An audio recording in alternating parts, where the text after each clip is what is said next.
হান্নান ভাই মানুষ ভালা, পড়াবো বিজয় মালা। নোয়াখালী 6 আসনে হয় না যে তার তুলনা।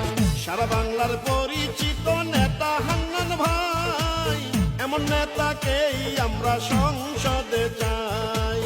হান্নান মাসুদ ভাইকে এবার এমপি বানালে মাদক সন্ত্রাস দুর্নীতি মুক্ত করিবে। মায়ের কোলে শিশুর হাসি, হান্নান ভাইকে ভালোবাসি।